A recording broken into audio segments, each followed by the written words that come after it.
Welcome to another Little Nightmare story narration with leftstickrightstick, Chapter 2.5, The Janitor.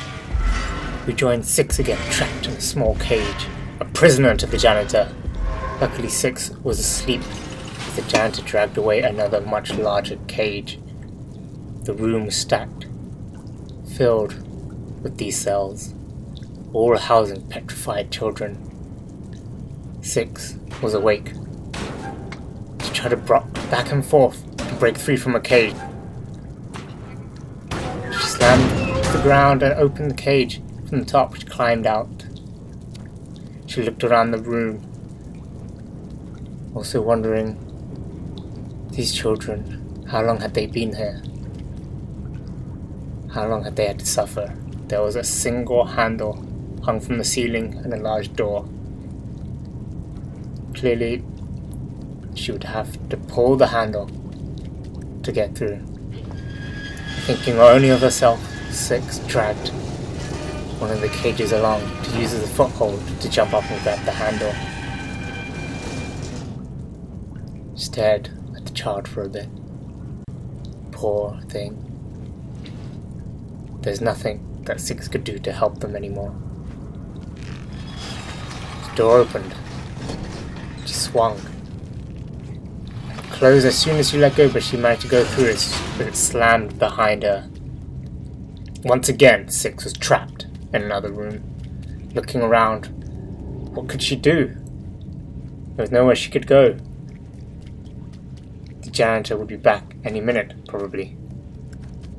The door looked like it was climbable, so she climbed up into another room that looked like a storeroom with lots of junk in it. Lighting up the candle, she carried on walking along.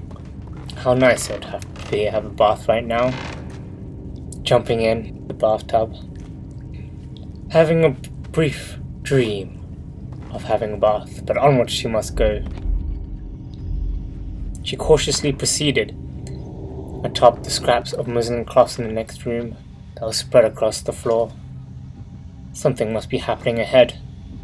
Hiding behind a wall of stacked cages and boxes, Six looked on as she saw a horrific scene before her. The janitor, with his long, disproportionate arms, plucked out a petrified child from the cage, proceeding to wrap them with the muslin cloths. This must be what the janitor does with all those children. The sight was getting too sickening for Six. She dashed out, hoping not to be noticed by the janitor. The janitor was blind, but he caught a whiff of Six's scent. Luckily for Six, there was a small hole leading to the next room. She rushed through, but the janitor followed, relying on his scent to sniff her out. She jumped into a pile of garbage, masking her from the janitor's strong nose. After a little while, the janitor headed back. What was the janitor doing? Why was he wrapping them up? There was a hatch in this room, but it had to be turned with a lever. And surely, the janitor would hear her open it. There was nothing else she could do. She gave it a go anyways.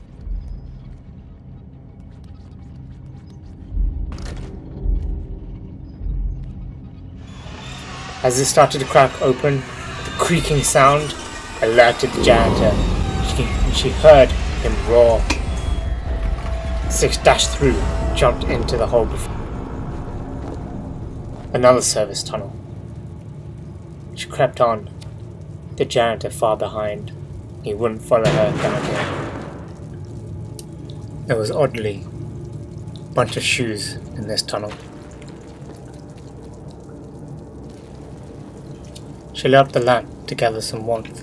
She climbed up the suitcase and carried on through the tunnels. More shoes aligned the tunnel as she walked on. What awaited Six at the end of the tunnel was a room flooded with shoes. Occasional suitcases afloat.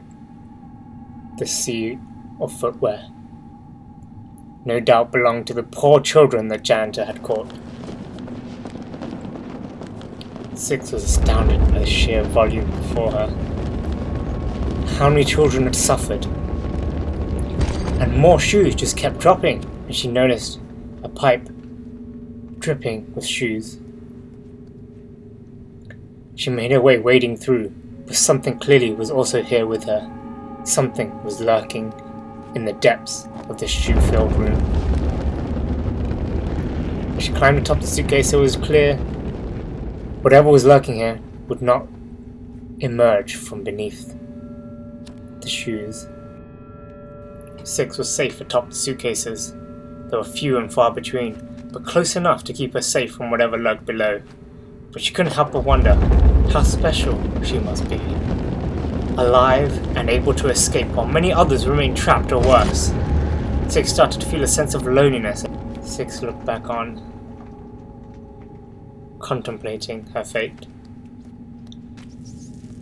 She walked on to the next room. It started to look familiar.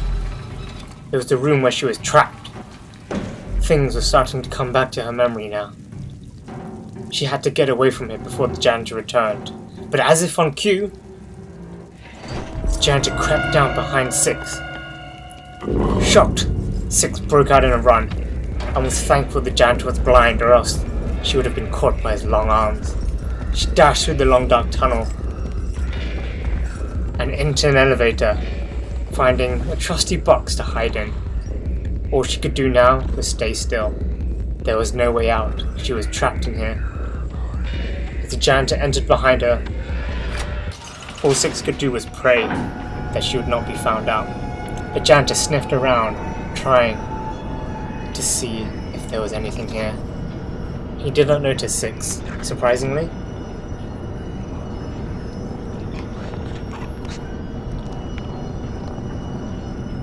And as they reached the next floor, gnomes scuttled out of nowhere, attracting the janitor's attention, and he left, chasing the gnomes. I'm saved, Six thought, and waiting to hear him make his way through to the next room, she left the safety of the box. As she left the elevator, the doors closed. Six was starting to get used to the doors closing behind her as she entered the new room, no longer instilling her with an instant sense of fear. Confidence was growing. In this new room, a big box of toy blocks sat in the center.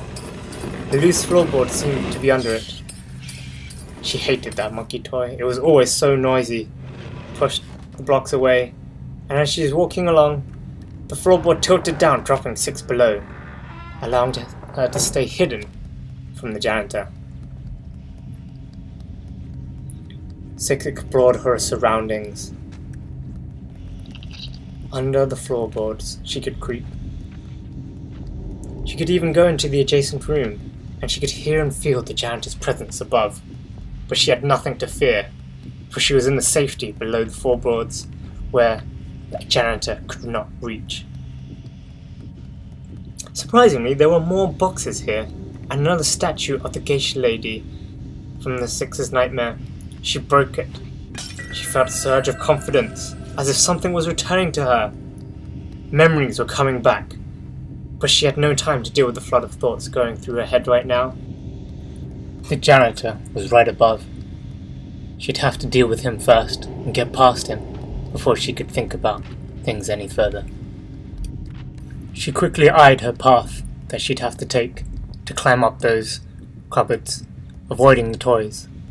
Now was the time to sneak back up and pass the janitor through to the other rooms. She rushed up, running as fast as she could, ignoring the toys that she knocked on her way.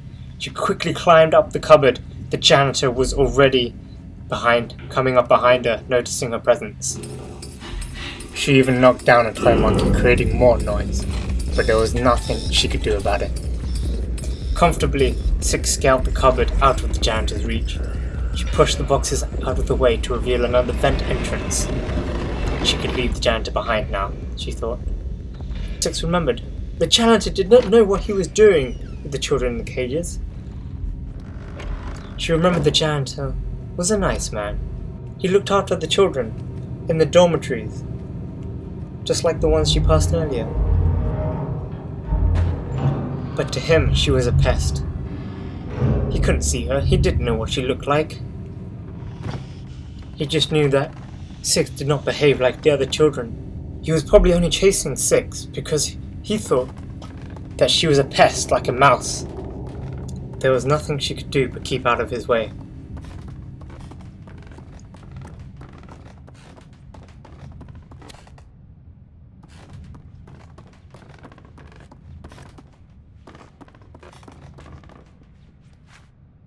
She tried to push open the door, but it slammed to the floor. Oh crap! Thought Six.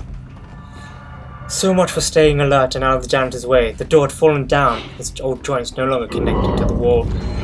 Six stayed hidden in the shadowy corners of the room as she heard the janitor make his way.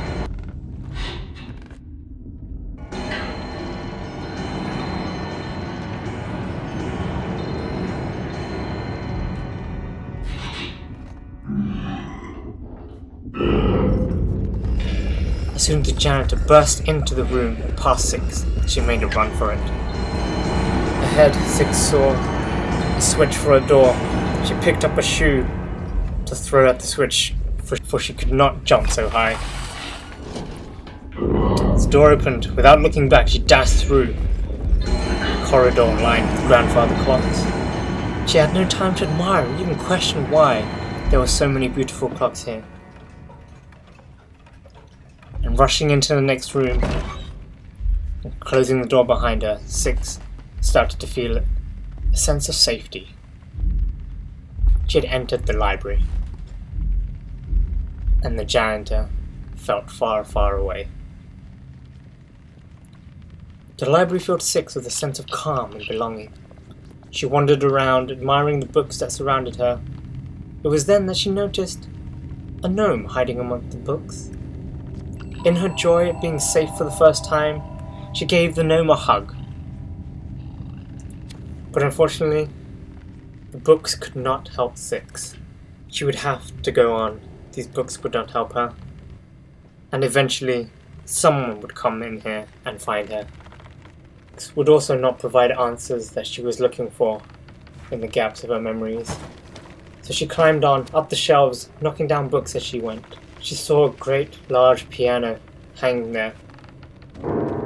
Guess there really wasn't any space for it down below, with all the books stacked up the way they were.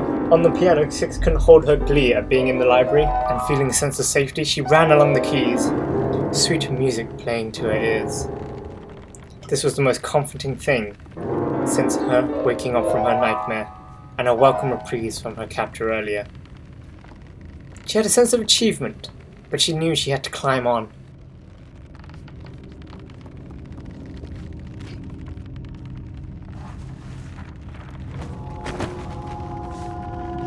Scaling the other bookshelf, she noticed the janitor slinking down from the top. It was a good thing that she had not been any quicker. She wondered if the janitor had heard her playing the piano, and that's why he came. Probably not. She saw a crane, but noticed no handle in sight. That must be the crane for the piano, she thought. Maybe if she could lift the piano higher, she could find new paths. But for the time being, she had little choice to follow where the janitor walked off. As soon as the janitor seemed far away enough, she rushed forward towards more bookshelves, hoping to stay out of the way and keeping above and out the way of the janitor. Up she climbed, but Six realized his long arms could easily reach the platform that she had gotten to.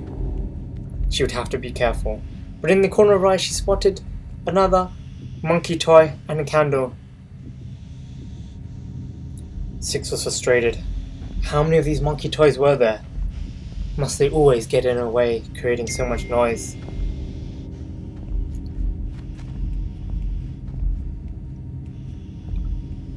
Six climbed up towards the candle. She knew that this would be far out of the janitor's reach, so she lit it up, confident that the janitor would not notice. She better move quickly while the janitor had headed away. In a rush, she knocked down a few toy box, alerting the janitor to sniff her out. He could smell her, but not see her, and he made feeble attempts to search around the shelves. Along her rush, Six could not spot the handle anywhere. and she hid away in the corner, away from the sweeping hands. Six spotted a passage atop a pile of books as the janitor fumbled around, but in a hurry. Six made a lot of noise and caught the janitor's attention, reaching the passage just as he turned the corner. Jumping into the new room, the handle was in plain sight. Six was hesitant. She wasn't sure if she should grab it first or hide in case the janitor comes bursting in. Her indecision would have made her an easy target, standing in the center of the room. It was lucky the janitor did not come straight in. She grabbed the handle and took it to the corner of the room, hiding it in the corner. She waited a bit, waiting for the janitor to burst in, but it did not. It gave Six time to explore the room a little further and see what else this room had in store for her. There wasn't much around, just a TV. Six realized she would have to draw the janitor in, for she could not leave this room but through that door. The TV would have to do. She would have to turn it on. Psyching herself up, ready for the risky endeavor, Six slowly walked up and pressed it. The TV burst to life out loud, and Six huddled into the corner, clutching the handle tightly. Her emotions were a complete contrast to the light-hearted jingle from the TV. The suspense powdering within Six. The janitor opened the door. Once again, Six was glad that he was blind.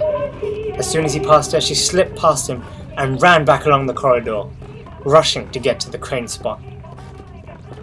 But on her way, she spotted the candle. Not knowing what overcame her, she stopped to light it. Luckily, the janitor was preoccupied with the TV anyways, so she had some time.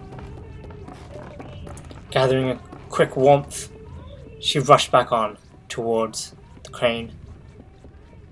She quickly put it in and turned.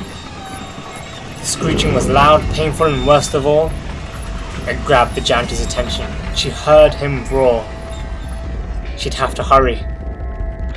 As the piano winched up into place, she ran off, taking a brief moment to look back, checking if the janitor had already caught up.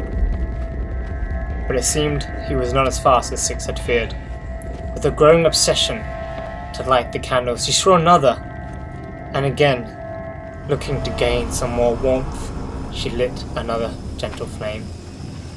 In this new room, Six found herself walking along some rail tracks. Hot steam burst out of a pipe up ahead. Thanks to a lone working light, she saw a door further in the distance with a handle, looking too high for her reach. She would probably have to drag the cart she landed on as a jumping platform. Pushing it into place above the dangerous leap, she climbed over, safe from the hot steam.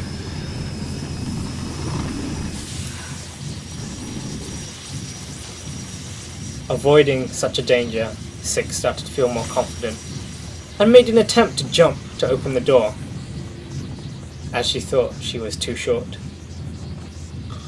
She went back and pulled the cart closer.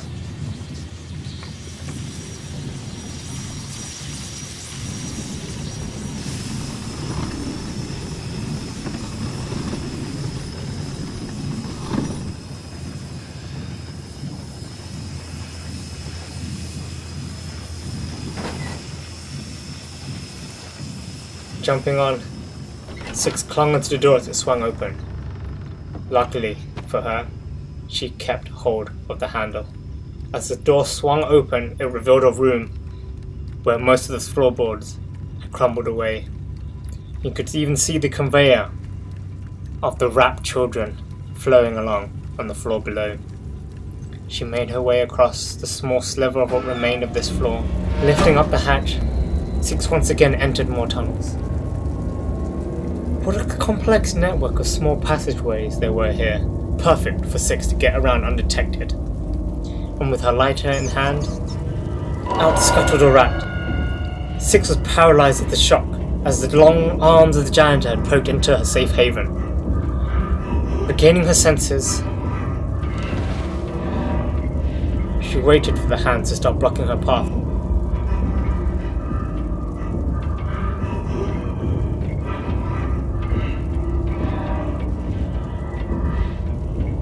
crept onwards. What a fright that was.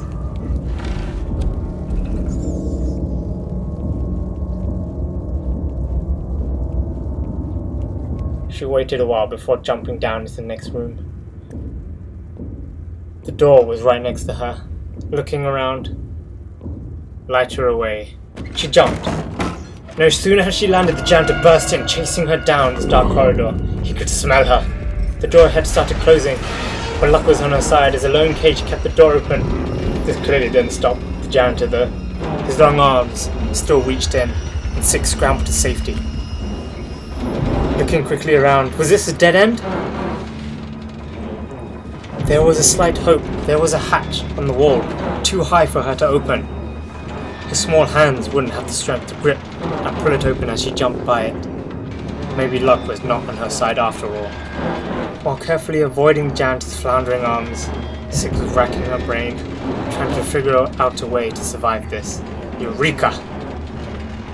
She realized the door was heavy, and only a fragile cage was keeping it open, giving it a good yank. She broke one of the bars, but it was still sturdy enough to keep the door open. She'd have to break another bar. The shock may have momentarily frightened the janitor, but clearly his desire to catch Six had not waned, still flailing around trying to grab a hold of her. Six knew that she could do it. She had after all managed to break off one of the bars already. Mustering her courage,